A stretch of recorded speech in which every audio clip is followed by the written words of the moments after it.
Et dans un an, même dans 6 mois, vous regarderez des photos et vous vous direz j'étais là et j'en suis là aujourd'hui.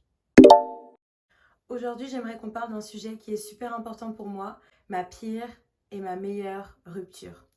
Il y a un peu plus d'un an maintenant, même un an et demi je crois, le temps passe super vite, j'ai rompu avec la personne que j'appelle encore aujourd'hui l'amour de ma vie.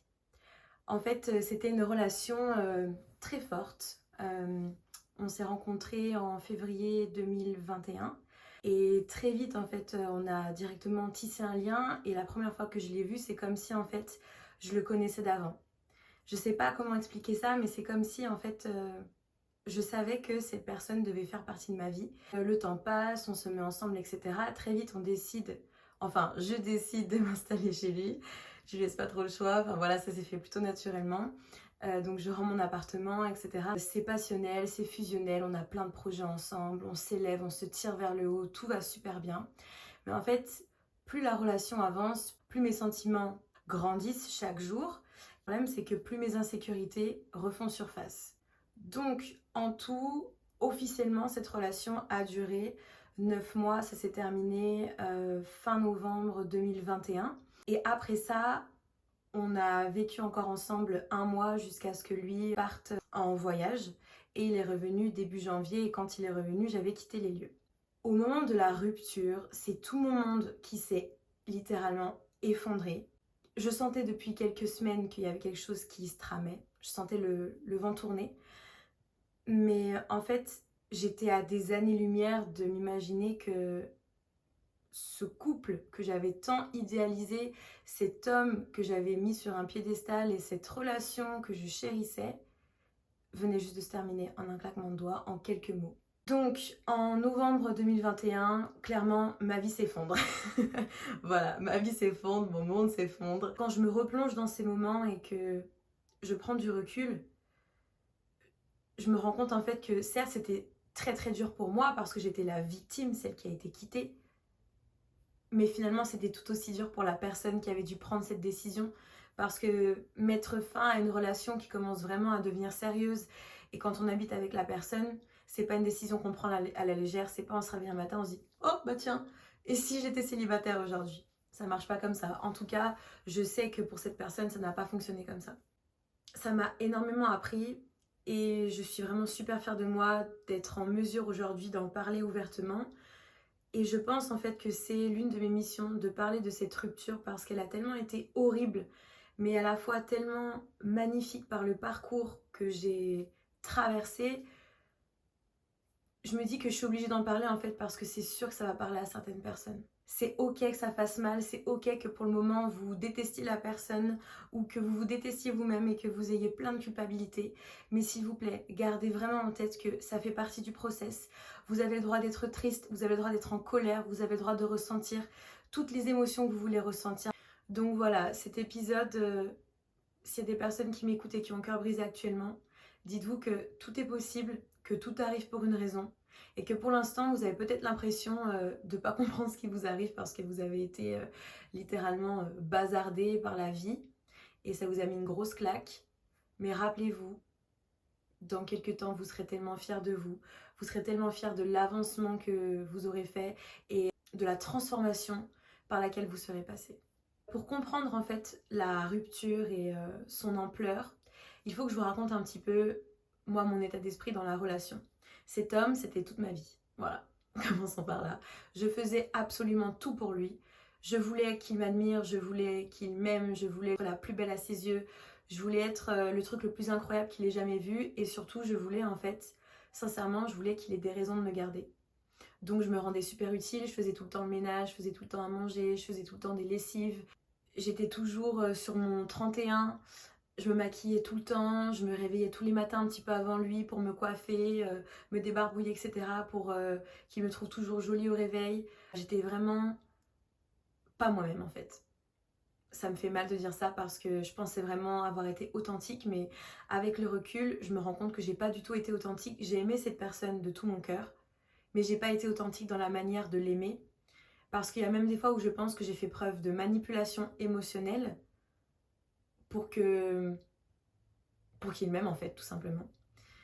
Et en fait, mon challenge, c'était atteindre les 1 an de relation. Je me mettais une pression monstre et en fait, à chaque mois qui passait, je me disais, yes, 1 mois de plus avec lui, il m'a pas encore jeté, il m'a gardé. Moi, je ne voyais pas ma valeur, je voyais sa valeur et je voyais ma valeur à travers ses yeux. Mais ce qui fait que les fois où il n'était pas là, je me sentais vide, absolument vide. Au début, quand on n'habitait pas ensemble et que je devais rentrer chez moi, dans la voiture, je me mettais à pleurer. D'ailleurs, ça, je ne sais même pas s'il le sait, mais quand je rentrais chez moi, je pleurais pendant 30 minutes, 1 heure, 2 heures, et je lisais nos messages, etc. Enfin voilà, il y avait vraiment une dépendance, en tout cas de mon côté, qui s'était créée. C'était vraiment difficile à gérer parce que ça ne m'était jamais arrivé.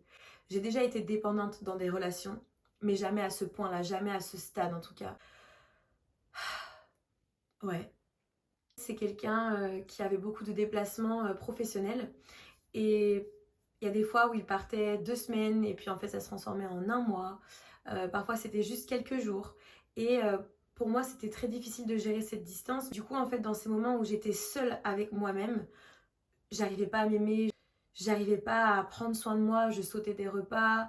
Il n'y avait personne pour valider mon existence, personne pour me rappeler que je suis un être humain qui mérite d'être choyé, qui mérite d'être vu, entendu, respecté, nourri. Donc ouais, je suis vraiment passée par des phases un peu sombres, je dirais, et j'étais vraiment dans la dépendance totale. Il y a une phrase en anglais qui dit « You can't pour from an empty cup ». Et c'est exactement ça en fait. Quand il n'était pas là, mon verre était vide. Et quand il était là, il devait remplir non seulement son verre, mais aussi le mien. Et moi, en fait, je remplissais son verre. Donc finalement, son verre à lui débordait et le mien, pas du tout. Donc ça a créé une espèce de codépendance. On avait énormément de projets ensemble. Moi, je me voyais déjà à l'autre bout du monde avec lui. On savait exactement où est-ce qu'on voulait être. Et s'il y a bien une chose que cette rupture m'a appris, c'est que t'as beau faire des plans, la vie en décidera très souvent autrement. Les choses ne se passeront que très rarement comme tu les avais imaginées. Et ça a été l'une des plus grosses leçons que j'ai appris fin 2021 et finalement tout au long de l'année 2022. C'était très difficile en fait à accepter parce que je me suis rendu compte qu'en fait, moi qui suis plutôt du genre control freak à absolument tout vouloir contrôler, j'étais propulsée en dehors de ma zone de confort, littéralement en fait dans le néant total. Donc quand cette rupture est arrivée, je voulais pas laisser cette personne partir, je l'ai supplié de me reprendre, etc. J'ai senti la solitude arriver petit à petit et c'est là en fait que j'ai commencé à réaliser que cette relation n'était plus. Donc j'ai pris la décision que quand il rentrerait de voyage, je ne serais plus là. À partir de là, je m'étais dit ok, commence maintenant ma transformation, le nouveau chapitre de ma vie sans lui. Les choses en ont décidé autrement. Finalement, imaginez comme une corde qu'on aurait pensé couper d'un seul coup et au final, c'est fil après fil que cette corde s'est dénouée. Donc je dirais que la rupture a vraiment eu lieu, on va dire mi-février. La rupture vraiment brutale. Et à partir de là, pour moi, c'était la descente aux enfers. Déjà, depuis qu'il m'avait quittée, je mangeais beaucoup moins, perte d'appétit, je pleurais tout le temps, au point de me taper littéralement la tête contre les murs. Donc vraiment, c'est parti vraiment très très loin. Et j'ai pas peur de le dire aujourd'hui, je préfère en fait l'exposer et le dire franchement parce que je suis vraiment fière de ma remontée, je suis vraiment fière de mon parcours et je chéris encore aujourd'hui cette version de moi qui était en souffrance et qui ne savait absolument pas où la vie allait l'emmener et où la vie voulait en venir en fait. Donc vraiment, je suis en totale gratitude pour cette version de moi parce que je me rends compte que j'étais une putain de guerrière et que j'ai survécu parce que vraiment, je pensais mourir à des moments. Vraiment, je pensais que je me relèverais jamais. Et aujourd'hui, quand je me réveille, je regarde par la fenêtre et je souris parce que je suis contente d'être en vie. Mais ça n'a pas toujours été le cas. Lorsque du coup, je suis retournée habiter chez mes parents après cette rupture, gros choc, changement d'environnement, changement de routine. Je passe de vie indépendante à vie avec plein de personnes. J'aime pas le bruit, j'aime pas forcément me mêler aux gens quand je vis quelque part. Donc là, c'était très compliqué de devoir réhabiter avec mes parents. Si c'est votre cas ou que vous avez déjà vécu cette situation, vous-même vous savez que c'est pas du tout quelque chose de facile. J'ai dû réapprendre à vivre du coup en communauté. C'était super compliqué parce que je devais prendre encore plus la voiture. Bref, c'était tout un ensemble de changements et je n'étais pas du tout préparée à les faire, ni à les vivre. J'ai dû retrouver des clients autour de chez moi, des contrats autour de chez moi. Putain, j'arrive pas à avaler ma salive, c'est chiant! Faut dire aussi que l'humain, pour moi, c'est une creature of habits, comme j'aime bien dire, une créature d'habitude. Pour moi, un couple, quand ça se termine, il n'y a pas que la rupture en elle-même qui fait mal, il n'y a pas que le manque de la personne. Il y a aussi en fait ce changement brutal de routine et l'effondrement de toutes les habitudes qu'on avait créées avec cette personne. Finalement, tout ça, c'était nos points de repère, c'était une certaine manière de se rassurer, c'était confortable, c'était des habitudes. Et je me souviens quand il m'a quittée, il m'a dit « je reste pas quelqu'un par habitude, j'aime pas ça ». Et il a raison en soi. Mais un couple, bah, les fondations, une fois qu'elles sont faites, il y a aussi toutes les habitudes qu'on met en place, la routine. Et se retrouver seul d'un seul coup, ça nous force en fait à devoir retrouver un autre mode de fonctionnement. Je peux pas dire que c'est cette rupture qui m'a mis en dépression, mais en tout cas, elle y a contribué. Je dirais qu'à partir de février 2022, j'ai totalement basculé dans le côté obscur, on va dire. Parce que déprime, mais plus, pas manger, je perdais mes cheveux, je sortais pas de chez moi, je pleurais jour et nuit, je pensais à la mort jour et nuit, je me lamentais sur mon sort, j'étais en colère. J'ai un souvenir très fort, je conduisais sur une grande ligne droite à la campagne et je luttais littéralement pour ne pas envoyer ma voiture dans le fossé, ou quand il y avait un camion qui passait en face, pareil, je luttais contre moi-même pour ne pas me foutre en l'air littéralement. Donc voilà, je suis vraiment passée par des moments très sombres et c'était très compliqué parce que je n'avais plus personne en fait pour valider mon existence. Et c'est là où tout a commencé à changer également parce que je me suis inscrite sur Tinder, j'ai commencé à avoir plusieurs gars, j'ai commencé à faire plein de sorties, j'étais en boîte tous les week-ends passer un temps parce qu'en fait j'avais besoin qu'on vienne valider mon existence, j'avais besoin de charmer, j'avais besoin de me sentir convoitée, j'avais besoin de me sentir importante et surtout j'avais besoin de fuir ma réalité. Mais la réalité, vous savez, elle nous rattrape toujours. Quand je rentrais chez moi le soir, que je me démaquillais et que je me mettais au lit, j'avais personne à qui faire un câlin à part mon coussin et le prendre comme ça sur le côté. Blague à part, je suis très contente d'avoir vécu ces moments-là. Ce que je veux dire en fait, c'est qu'à mon avis, chaque étape du processus a sa place en fait. C'est-à-dire qu'il faut passer par plusieurs phases. On va passer par la colère, la tristesse, l'incompréhension, le rejet, le déni, etc. C'est pas forcément dans l'ordre comme je l'ai dit, mais voilà, chaque personne, je pense, on le vit à notre manière.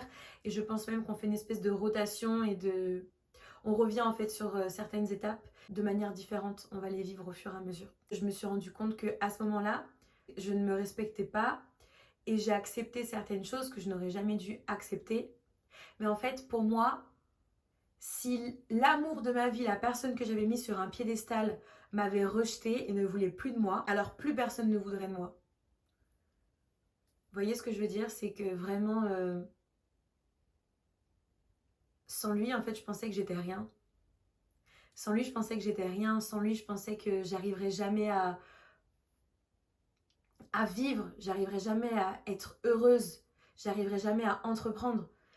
Et l'erreur que j'ai fait en fait pendant cette relation, c'est que j'ai pris cette relation pour acquis. Je m'explique. Cet homme était, et toujours d'ailleurs, très ambitieux, il est brillant dans tout ce qu'il fait. Et du coup, je m'étais dit, putain, c'est le bon parti, cet homme il va réussir. Et de toute façon, si je reste avec lui, je vais réussir ma vie, c'est sûr. En plus, je me souviens des moments où il m'aidait à réfléchir pour mon business, des moments où il brainstormait avec moi pour les tarifs de mes coachings, etc. On était toujours en train de réfléchir ensemble. Et je me disais, avec lui à mes côtés, c'est impossible que je n'y arrive pas. Il croyait tellement en mes projets, en fait il croyait plus en mes projets et en moi que moi en mes projets et en moi-même.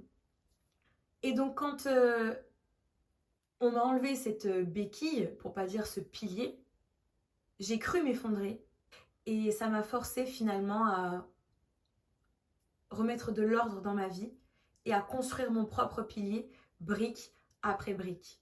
Ça n'a pas été facile. Je dirais que maintenant je suis en train de mettre soit le vernis, soit la jointure, je sais pas trop encore, j'ai pas trop décidé, mais ça a bien pris forme depuis plus d'1 an maintenant. Donc pour ça, je suis vraiment heureuse encore une fois. Et ça a été aussi la pire rupture de toute ma vie, dans le sens où je suis tombée tellement bas que j'ai dû recommencer une thérapie.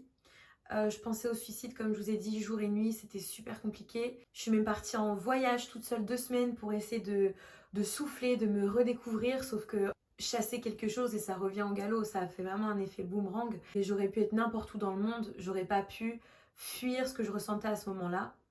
Et en fait, je me suis rendu compte que plus je fuyais ce que je ressentais, et pire c'était.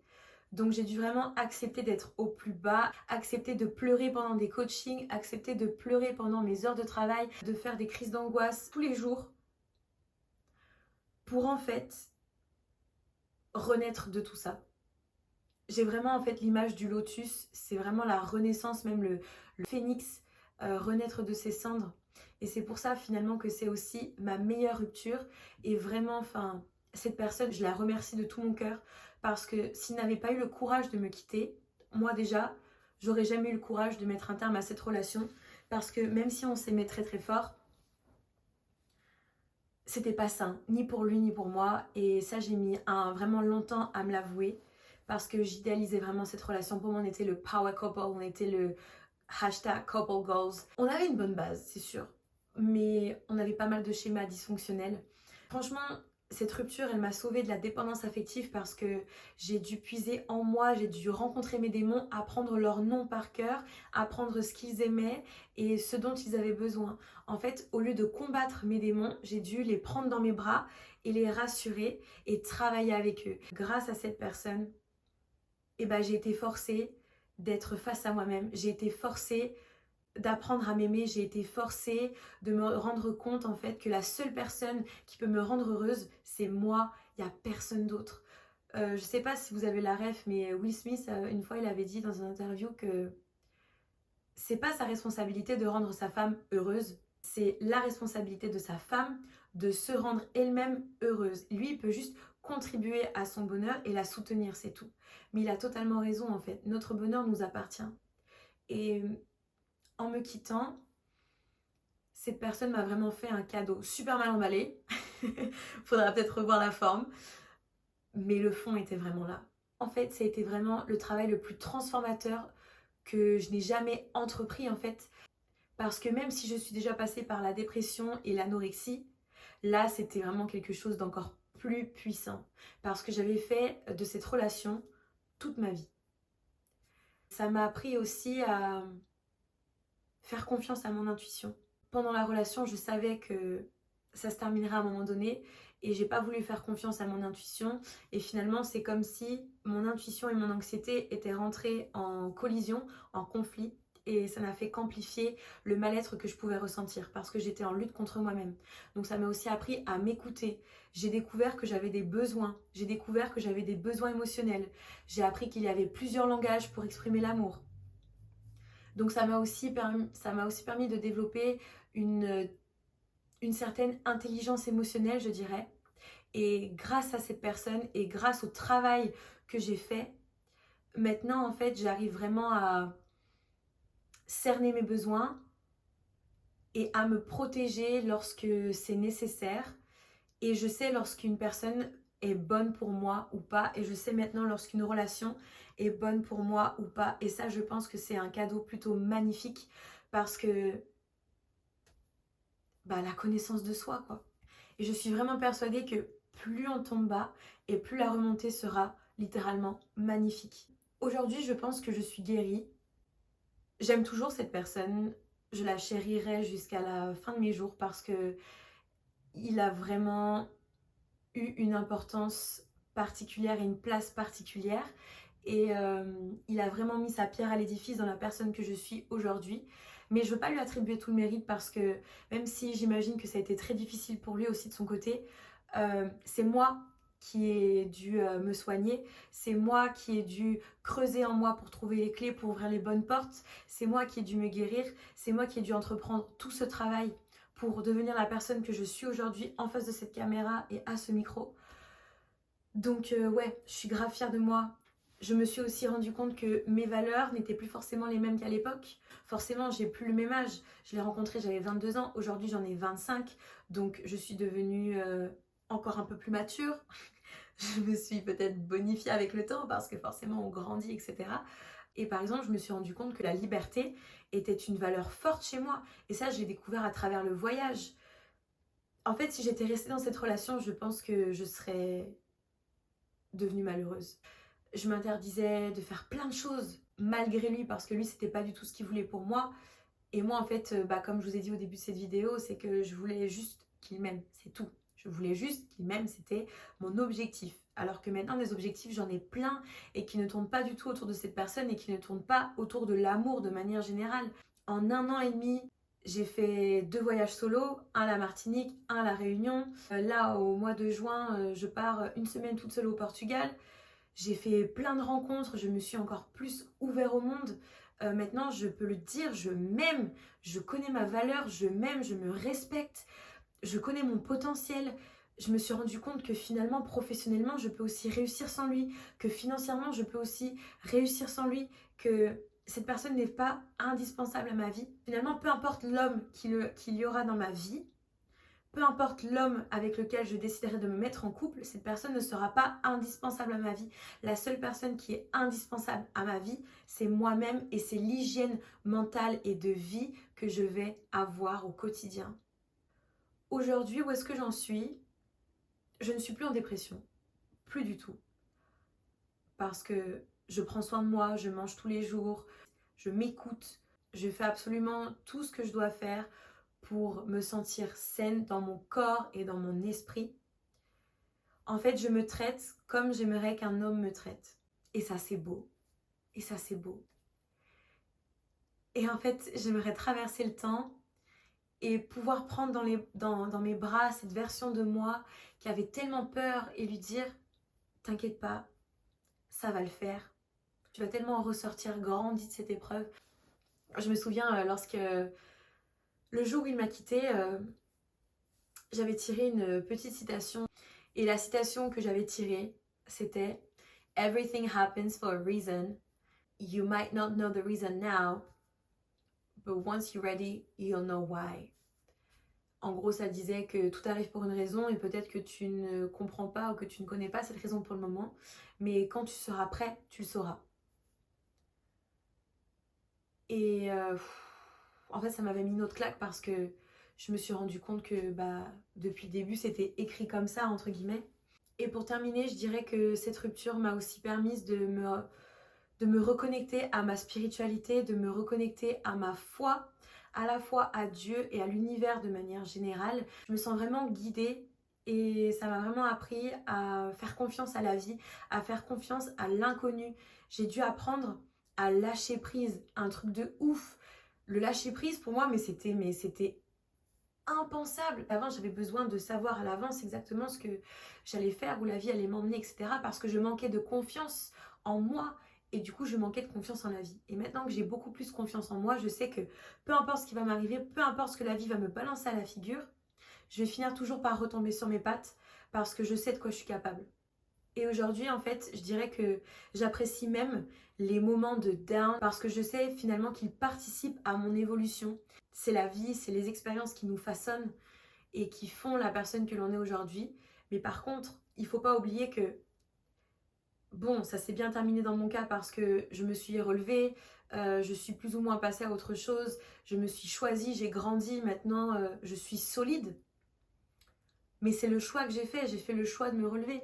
Et en fait, il y a une phrase qui dit « La vie, c'est 1% ce qui t'arrive et 99% comment tu vas y réagir. » Et pendant plusieurs mois, je me suis placée dans une posture de victime, je me suis victimisée et je remettais tout sur l'autre. Et ensuite, j'ai fait l'inverse, j'ai tout remis sur moi. Je me sentais énormément coupable. J'avais l'impression que tout était de ma faute. Et du coup, ça m'a aussi permis d'apprendre la responsabilité. Le fait de savoir qu'on a tous une part de responsabilité dans une situation dans laquelle on est concerné. Et dans la guérison, finalement, il ne faut pas oublier qu'on a un rôle clé à jouer, certes en tant qu'acteur parce qu'on est acteur de notre guérison, mais Parfois, on a tendance à noircir le tableau. C'est notre ego qui est tellement en PLS, on va avoir tendance à noircir le tableau et on oublie qu'on joue un rôle clé aussi dans notre propre souffrance. C'est comme quand on a un bleu, on pourrait simplement mettre de la glace et attendre que ça passe, mettre de la crème, l'isoler, ne pas le toucher, etc. Mais on fait le choix d'appuyer dessus. Donc forcément, ça va faire mal. Et bah là, c'est pareil. Donc voilà, j'ai vraiment appris tout ça et je pensais que j'allais pleurer pendant cet épisode. Et en fait, je suis trop contente parce que je pleure pas. Je souris. Je sais pas si cette personne regardera, écoutera cet épisode, mais si j'avais un mot à lui dire aujourd'hui, ce serait juste merci. Merci pour tout. Merci pour les roses, merci pour les épines. Juste merci. Et je veux terminer cet épisode en me remerciant moi-même pour tout le travail que j'ai abattu. Parce que du coup, j'ai dû déconstruire plein de schémas dysfonctionnels. Ça a permis de soigner aussi, je pense, toute ma lignée transgénérationnelle. Ça a permis aussi de soigner les relations que j'avais avec autrui. Et surtout ma relation avec moi-même.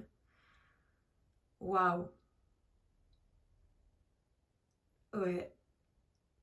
Donc, si vous deviez retirer quelque chose de cet épisode, foutez-vous la paix.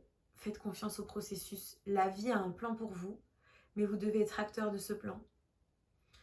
Donc là, ça fait certainement super mal. Peut-être que vous êtes super en colère, que vous trouvez que c'est injuste, etc. Mais faites confiance au processus et ayez le courage d'affronter vos démons. Ayez le courage d'apprendre leur nom. Ayez le courage de prendre soin de vous et de prendre le taureau par les cornes et de réécrire l'histoire en fait. C'est un nouveau chapitre de votre vie et vous pouvez en faire ce que vous voulez. Et c'est ça qui est magique. Et laissez-vous surprendre en fait. Laissez-vous surprendre et dans 1 an, même dans 6 mois, vous regarderez des photos et vous vous direz j'étais là et j'en suis là aujourd'hui. Dites-vous, vous avez déjà vécu sans cette personne, vous arriverez encore à vivre sans elle. Votre petit vous à l'intérieur, il a besoin de vous. Moi, tous les jours, j'essaie d'être l'adulte, le parent dont j'aurais eu besoin quand j'étais petite. Rappelez-vous, la clé est toujours en vous. Et voilà, c'est déjà la fin de cet épisode. Merci de l'avoir écouté jusqu'au bout. Surtout, ne prends que ce qui résonne avec toi et ta propre vérité. Si ce podcast t'a plu, je t'invite à me mettre 5 étoiles et à me suivre sur Insta à Amanda Liget. Je t'envoie beaucoup d'amour. Prends soin de toi. Plus tard.